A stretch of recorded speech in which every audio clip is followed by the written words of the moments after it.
Existe um homem na Torá que aparece em apenas 3 versículos, sem pai, sem mãe, sem genealogia, nenhum registro de nascimento, nenhum registro de morte.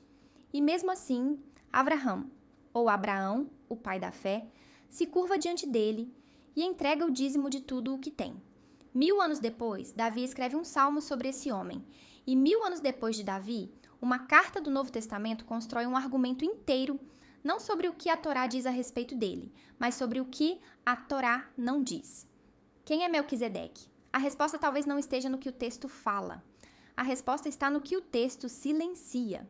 E quando você enxergar isso, você nunca mais vai ler Gênesis capítulo 14 da mesma forma. Vamos para o Vale de Sidim, cerca de 2000 anos antes de Cristo. 4 reis da Mesopotâmia marcham contra 5 reis de Canaã. É uma guerra mundial do mundo antigo. Sodoma cai, Gomorra cai. E no meio dos despojos, os invasores levam um prisioneiro chamado Ló, sobrinho de Abraão. Quando a notícia chega, Abraão faz algo que não fez em nenhum outro capítulo da sua história. Ele vira comandante militar, reúne 318 homens treinados, nascidos na sua própria casa, e sai em perseguição. Ataca de noite, divide as tropas, persegue os reis até o norte, até Dan e além, e vence. Resgata Ló, resgata as famílias, resgata os bens. E agora ele volta para casa, exausto, carregando os despojos de uma guerra que não era dele. E é aqui que o texto faz algo estranho. 2 reis saem ao encontro de Abraão. O primeiro é o rei de Sodoma, e ele vem com uma proposta. O segundo, ninguém esperava. Gênesis capítulo 14, versículos 18 a 20. Ouça com atenção. Malquisedeque, ou Melquisedeque, rei de Salém, trouxe pão e vinho. Ele era sacerdote do Elohim Altíssimo, e o abençoou, dizendo: Bendito seja Abraão pelo Elohim Altíssimo, Criador dos céus e da terra. E bendito seja o Elohim Altíssimo que entregou os teus inimigos nas tuas mãos. E Abraão lhe deu o dízimo de tudo. 3 versículos. E dentro deles, esse homem carrega 3 títulos: Rei de Salém, sacerdote do Altíssimo, aquele que recebe o dízimo do pai da fé. E cada um desses 3 títulos é um problema. Pense no que acabou de acontecer. Sacerdote? Sacerdote de quê? O tabernáculo não existe, a Torá ainda não foi entregue no Sinai. Levi, o pai da tribo sacerdotal, ainda nem nasceu. Faltam séculos para existir qualquer sacerdócio em Israel. Aliás, falta existir Israel. Como existe um sacerdote legítimo do Elohim Altíssimo em plena Canaã pagã, séculos antes de existir sacerdócio? E observe a reação de Abraão. Ele não corrige esse homem, ele não o evangeliza, ele não o trata como um pagão confuso. Abraão recebe a bênção, abaixa a cabeça e entrega o dízimo. O homem da promessa se submete ao rei de Salém. Quem tinha autoridade para abençoar Abraão? Ao longo dos séculos, 3 respostas famosas foram dadas. Alguns dizem que Melquisedeque era Shem, o filho de Noé, ainda vivo. Outros dizem que ele era um ser celestial, um anjo em forma humana. E outros dizem que ele era o próprio Messias antes da encarnação.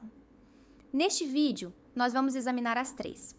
Vamos olhar o que o texto diz, o que a arqueologia mostra e o que as tradições antigas acreditavam. E vamos separar com honestidade o que é escritura e o que é hipótese. Vamos começar pelo que está escondido à vista de todos, o nome dele, Malquisedeque. 2 palavras hebraicas, Meler, que significa rei, e Tzedek, que significa justiça. Meu rei é justiça, ou rei de justiça. E isso não é uma curiosidade de dicionário. O próprio Novo Testamento, em Hebreus capítulo 7, versículo 2, traduz o nome exatamente assim. Primeiramente, rei de justiça. O texto bíblico ele trata esse nome como teologia, e não simplesmente como etiqueta. Mas tem mais. Séculos depois de Abraão, quando Yehoshua, ou Josué, entra na Terra Prometida, ele enfrenta uma coalizão de reis. E quem lidera essa coalizão? O capítulo 10 de Josué, versículo 1, responde: o rei de Jerusalém, e o nome dele é Adoni-Tzedek. Meu senhor é justiça. Pare e compare. Malquisedeque, rei de Salém. Adoni-Tzedek, rei de Jerusalém. Mesma cidade, mesmo elemento no nome. Tzedeq. Justiça. Isso não é coincidência.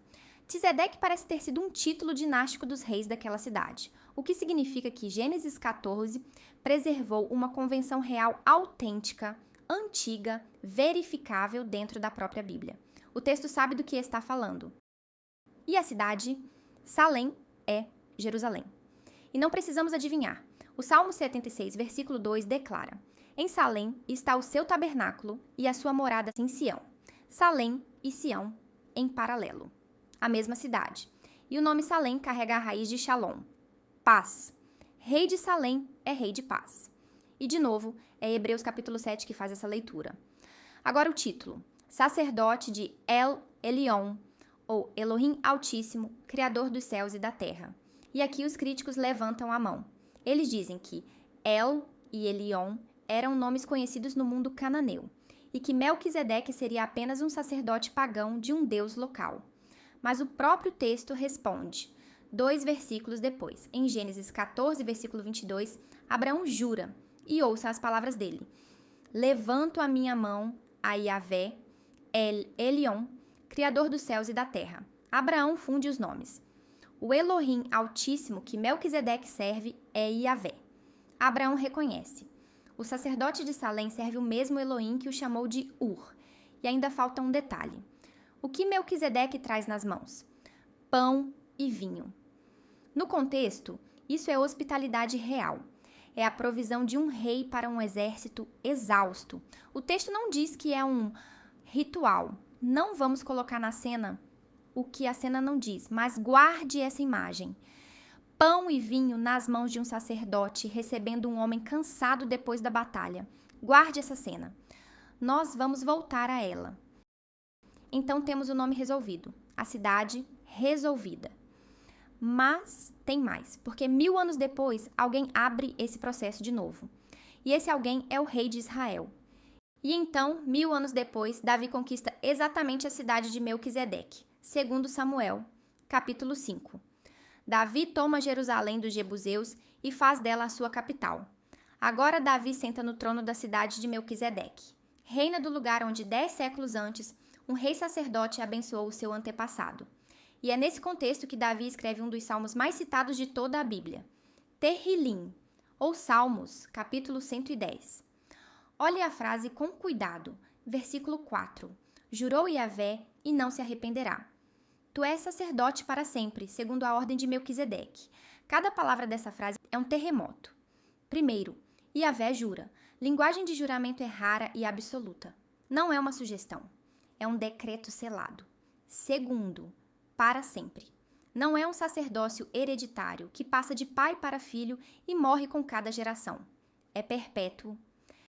Terceiro, segundo a ordem de Melquisedeque. Existe uma ordem, um padrão de sacerdócio. E essa ordem não é a de Levi. E o Salmo ainda guarda uma questão maior. Versículo 1. Disse Yahvé ao meu Adom, ao meu Senhor: Senta-te à minha direita, até que eu ponha os teus inimigos debaixo dos teus pés. Davi é o rei. Não existe ninguém acima de Davi em Israel. E mesmo assim, Davi chama alguém de meu Senhor. Um rei acima do rei, que também é sacerdote, para sempre. O próprio Inário de Israel declara que o sacerdócio levítico não é a palavra final. E isso não é leitura cristã forçada sobre o texto. O próprio Yeshua usou esse salmo em Mateus capítulo 22 para perguntar aos mestres da Torá se o Messias é filho de Davi, como Davi o chama de Senhor. E ninguém conseguiu responder. Faça as contas, Melquisedeque aparece em apenas 2 lugares em todo o Tanak, Gênesis 14 e Salmo 110. 2 menções, 1000 anos de distância entre elas, e as duas no centro exato da teologia messiânica. Mas se o Salmo fala de uma ordem de Melquisedeque, uma ordem de quê exatamente? Para responder, precisamos descobrir quem os antigos achavam que ele era. E para isso, vamos visitar 3 lugares. A tradição dos rabinos, uma caverna no deserto da Judeia e um arquivo de cartas de barro no Egito. Primeira parada, a tradição rabínica. No Talmud e no Tratado Nedarim, folha 32, os rabinos dão um nome a Melquisedeque. Para eles, o rei de Salém era Shem, o filho de Noé. E antes de você descartar, faça as contas com a cronologia da Torá. Pela contagem dos anos em Gênesis, Shem sobrevive ao dilúvio e vive tanto tempo que a vida dele se sobrepõe à vida de Abraão. O patriarca do mundo pós-dilúvio poderia literalmente ainda estar vivo nos dias de Abraão. Um elo vivo com a fé diante de Babel, reinando em Salém. É uma tradição que guarda um detalhe fascinante. O mesmo trecho do Talmud diz que o sacerdócio foi transferido de Melquisedeque para a linhagem de Abraão, porque ele teria abençoado Abraão antes de abençoar a Elohim. Perceba o que isso revela. Até os rabinos sentiram o peso do Salmo 110. Até eles precisaram explicar como aquele sacerdócio se conecta com Israel. Mas a Torá não diz que era Shem, em lugar nenhum. E pense comigo, se fosse Shem, o nome mais famoso do mundo pós-dilúvio, por que o texto esconderia exatamente o nome? A identificação com Shem apaga justamente aquilo que o texto construiu de propósito. O anonimato. Segunda parada, o deserto da Judeia. Século I a.C. Nas cavernas de Qumran, junto com os manuscritos do Mar Morto, foi encontrado um pergaminho catalogado como 11Q13. Os estudiosos o chamam de 11Q Melquisedeque. E o conteúdo dele é impressionante. O pergaminho apresenta Melquisedeque como uma figura celestial de libertação. É ele quem proclama o jubileu final, o ano da graça de Isaías 61. É ele quem liberta os cativos. É ele quem executa o julgamento de Elohim contra as trevas. O texto chega a aplicar a ele linguagem do Salmo 82, linguagem de Elohim. Agora pare e pense no que isso significa. 2 séculos antes da carta aos Hebreus ser escrita, intérpretes judeus no deserto já liam Melquisedeque como uma figura celestial de redenção, ligada ao jubileu e à expiação. Sabe o que os críticos costumam dizer? Que a carta aos Hebreus inventou essa leitura sob influência grega. Mas note a ironia. O pergaminho estava enterrado numa caverna judaica, escrito em hebraico, por judeus, antes do Novo Testamento existir. Quando Hebreus fala de Melquisedeque, não está inventando uma ideia grega, está entrando numa conversa judaica que já existia. Existe ainda uma terceira tradição antiga, no livro conhecido como Segundo Enoque, que conta uma lenda sobre um nascimento miraculoso de Melquisedeque. Mas as lendas mostram o tamanho da pergunta. Esse homem de 3 versículos ocupou a imaginação de Israel por séculos. E o pergaminho de Qumran também é interpretação, não é revelação, mas é uma testemunha histórica de como o texto estava sendo lido. Terceira resposta. A tradição cristã que diz que Melquisedeque era o próprio Yeshua, aparecendo antes da encarnação. E aqui o próprio Novo Testamento nos dá o controle.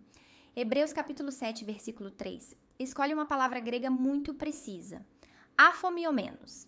Feito semelhante ao filho de Elohim, semelhante, não idêntico. O texto compara. Se Melquisedeque fosse o próprio Yeshua, a comparação não faria sentido. Ninguém é semelhante a si mesmo. Então a leitura mais fiel ao texto é esta: um homem real, um rei sacerdote histórico, de carne e osso, numa cidade real chamada Salém, mas apresentado pelo texto de um jeito deliberadamente construído para apontar para alguém maior. Tradições à parte, fica a pergunta do cético. Existe pedra? Existe registro fora da Bíblia de que essa cidade e esse mundo existiam? Existe, e é mais antigo do que você imagina. Primeiro recibo. Os textos de execração do Egito. Por volta do século XIX a.C., os egípcios escreviam os nomes das cidades inimigas em vasos e estatuetas de barro e depois os quebravam em rituais de maldição. E entre os nomes registrados, os estudiosos leem um que salta aos olhos: Ru-Shalimun, Jerusalém. Isso coloca a cidade de Salém no mapa internacional exatamente na janela da Era dos Patriarcas. A cidade de Melquisedeque era real, tinha nome e era conhecida pelas potências do mundo antigo. Segundo recibo. As Cartas de Amarna. Século XIV a.C. Um arquivo de tabuletas de barro com a correspondência diplomática do faraó. E entre as cartas, mensagens enviadas pelo governante de uma cidade chamada Urusalim, Jerusalém. De novo, o nome dele era Abd-Reba. E numa das cartas, ele descreve o próprio trono de um jeito curioso. Ele diz que não recebeu o trono do seu pai nem da sua mãe, mas do braço do rei. Um governante de Jerusalém descrevendo um trono que não veio de pai nem de mãe. Curioso? Muito. Prova de alguma coisa sobre Melquisedeque? Não, mas mostra que Jerusalém pré-israelita era exatamente o tipo de cidade-reino que Gênesis 14 descreve. O cenário confere. A geografia confere, a convenção dos nomes confere, e aqui é onde tudo começa a se encaixar. Porque a peça final desse mistério não está numa pedra, está num silêncio. Pensem como o livro de Gênesis é construído. Ele é o livro das gerações. Toledot. Estas são as gerações de Adão, estas são as gerações de Noé, estas são as gerações de Shem, de Terá, de Ismael, de Isaque, de Jacó. Gênesis é obcecado por genealogia. Cada personagem importante é amarrado a uma árvore de família. E então aparece Melquisedeque, o homem que abençoa o pai da fé, o homem que recebe o dízimo, sacerdote do Altíssimo. E o texto não diz o nome do pai dele, não diz o nome da mãe, não diz de onde veio o sacerdócio dele, não registra o nascimento, não registra a morte. Num livro construído sobre genealogias, um sacerdote sem genealogia não é um descuido. Na Torá, omissão é design. E é exatamente assim que a carta aos Hebreus lê a cena. Hebreus capítulo 7, versículo 3. Sem pai, sem mãe, sem genealogia, não tendo princípio de dias nem fim de vida. Durante séculos, leitores ocidentais acharam que isso era exagero ou filosofia grega, mas isso é interpretação judaica clássica. Os mestres de Israel tinham um princípio. Aquilo que a escritura não escreve sobre um personagem dentro do mundo do texto não existe para o argumento. O autor de Hebreus está lendo o silêncio da Torá como mensagem da Torá, e agora ele acompanha a lógica dele passo a passo, porque ela é devastadora. Abraão deu o dízimo a Melquisedeque. Levi, o pai de todos os sacerdotes de Israel, ainda estava, como diz o texto, nos lombos de Abraão. Ainda não tinha nascido. Logo, na lógica das escrituras, Levi pagou o dízimo a Melquisedeque. E Hebreus 7, versículo 7, sela. Sem contradição alguma, o menor é abençoado pelo maior. Conclusão. Existe um sacerdócio maior que o de Levi. A própria Torá o registrou em Gênesis, o próprio Davi o profetizou no Salmo 110. E o próprio Yahvé o jurou, para sempre. Todo mundo pergunta quem foi Melquisedeque. E se a pergunta certa for outra? E se a pergunta for, por que a Torá escondeu quem ele foi? O silêncio não é uma lacuna. O silêncio é a mensagem. O texto removeu de propósito tudo aquilo que faria de Melquisedeque um sacerdote comum, para que ele ficasse na escritura como um retrato, um molde, uma sombra projetada 1000 anos antes da luz. E agora olhe para Yeshua. Yeshua nasce da tribo de Judá, não de Levi. Pelas regras do sacerdócio levítico, ele não pode ser sacerdote. Nunca.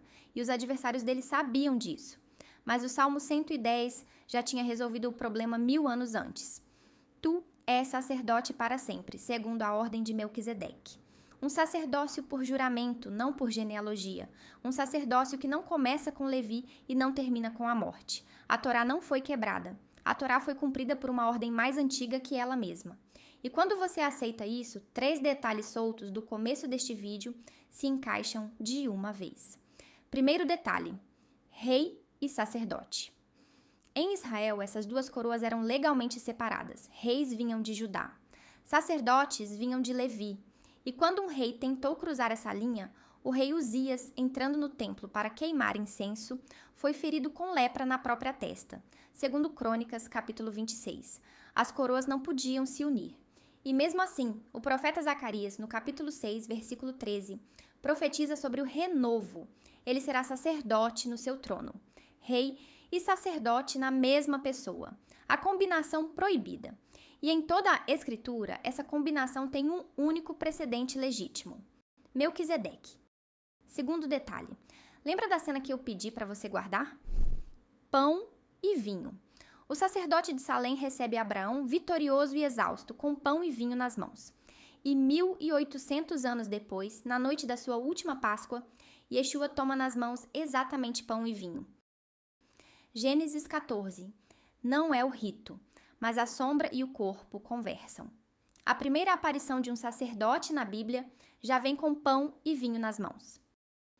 Terceiro detalhe: o dízimo. Abraão entregou o dízimo séculos antes do Sinai, séculos antes de Levi, honrando um sacerdócio mais antigo que a lei. Nada nessa história é improviso. Gênesis, Salmos, Profetas, Evangelhos, Hebreus, é tudo uma história só. E aqui está a parte que transforma isso em algo pessoal. Antes de Israel existir, Yahvé já tinha um sacerdote em Salém. Antes de existir tabernáculo, templo ou aliança nacional, já havia alguém naquela terra servindo ao Altíssimo. Yahvé nunca ficou sem testemunhas. E ele nunca esteve preso às nossas instituições. E o apóstolo Pedro escreve aos discípulos de Yeshua palavras que agora você vai ouvir de outro jeito. Vós sois sacerdócio real. 1 Pedro, capítulo 2, versículo 9. Sacerdócio real, rei e sacerdote. Só existe uma ordem no universo em que essas duas palavras andam juntas. E você foi enxertado nela. Então aprenda com o homem de Salém. Um sacerdote abençoa antes de ser compreendido. Um sacerdote serve antes de ser reconhecido. Um sacerdote aparece com pão e vinho no dia da exaustão de alguém. E entenda o que essa história prova sobre o caráter de Elohim. A graça não cancelou a ordem antiga. A graça é a ordem antiga chegando ao seu destino. Da próxima vez que você ler Gênesis capítulo 14, você não vai ver um detalhe estranho perdido entre duas histórias. Você vai ver um trono e um altar, esperando em 3 versículos por aquele que viria reinar dos dois. Se este vídeo te edificou, compartilha com alguém que também ama estudar as Escrituras. Shalom!